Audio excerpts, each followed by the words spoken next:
पुण्य के योग से अच्छा शरीर, अच्छी बुद्धि, अच्छा परिवार, धन संपन्नता, अच्छे संसाधन, सब कुछ तुम्हारे पास है?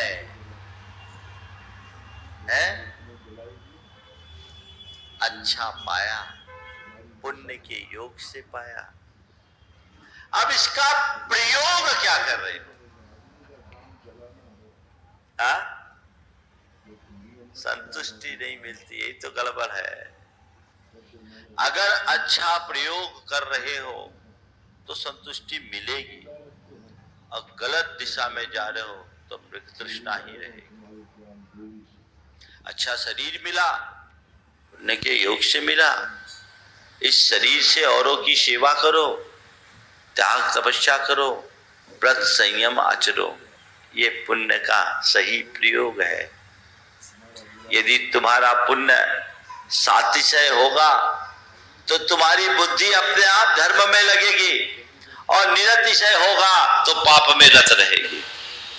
मेरे संपर्क में कई तरह के लोग, एक सज्जन है बड़े धनाढ्य, अब ये दुनिया में नहीं है, लेकिन वो हमेशा कहते थे, महाराज जी मेरा ऐसा कैसा पाप है, मेरा पैसा धर्म में लगता ही नहीं, मैं चाहता हूं भाव ही नहीं होते, ऐसे वैसे काम में पैसा लग जाता है लेकिन धर्म में नहीं। वो व्यक्ति अपने जीवन में न तो अच्छे कार्य में दान दे पाया, न अपने जीवन में कोई व्रत संयम रख पाया, एक अच्छी खासी संपत्ति अपने संतान के लिए छोड़ गया, लेकिन अपने लिए कुछ नहीं जोड़ा।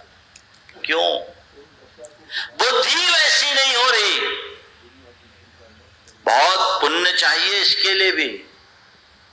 योग मिला, प्रयोग कैसा ये तुम्हें देखना है। बुद्धि मिली, अब बुद्धि किसके लिए लगा रहे हो? कोई है जो एक दूसरे को भिड़ाने में लगा रहे हैं।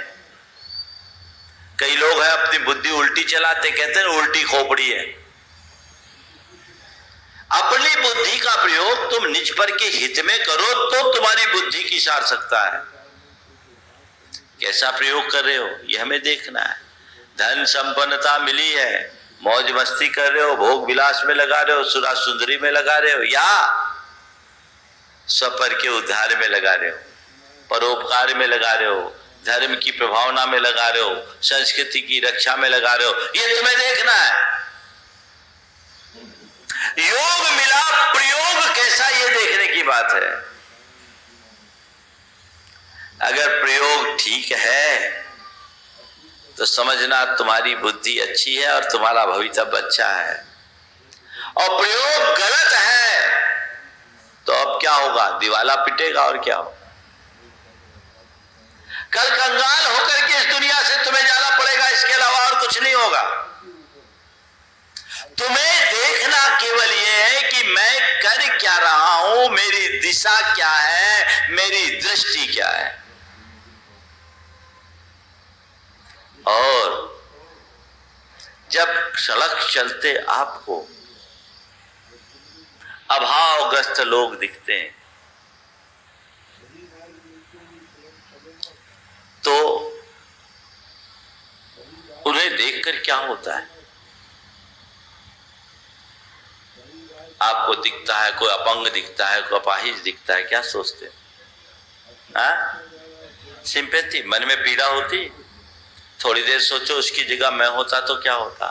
कोई अपंग अपाहिज, कोई दीन दरिद्र दिखे, कोई दुखी दिखे, कोई अभावग्रस्त दिखे, कोई बीमार दिखे, कोई परेशान दिखे, कोई पीड़ित दिखे, तो तुम्हारे हृदय में क्या भाव आता है?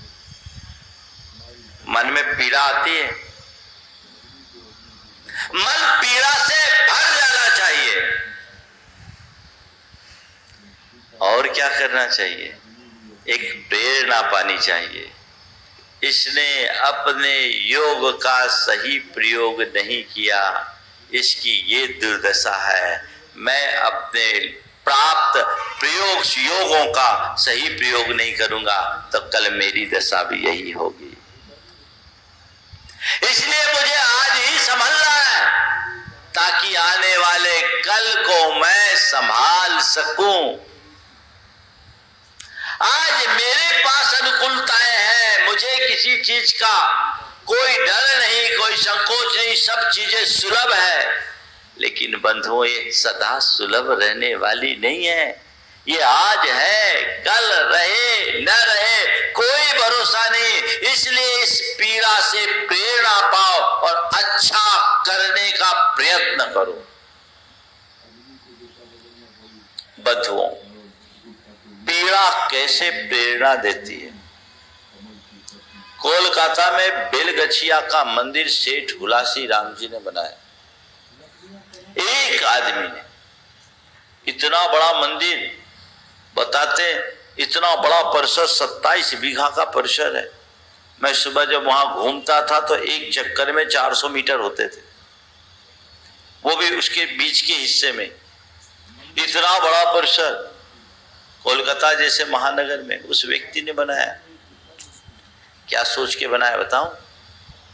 वो व्यक्ति धनी तो था, लेकिन उनका प्रारंभिक जीवन अय्याशी में बीता। और एक दिन उन्हें अपने इस कृत्य से पीड़ा हुई और लगा कि मैंने अब तक इतना पाप किया, इसका परिणाम क्या होगा।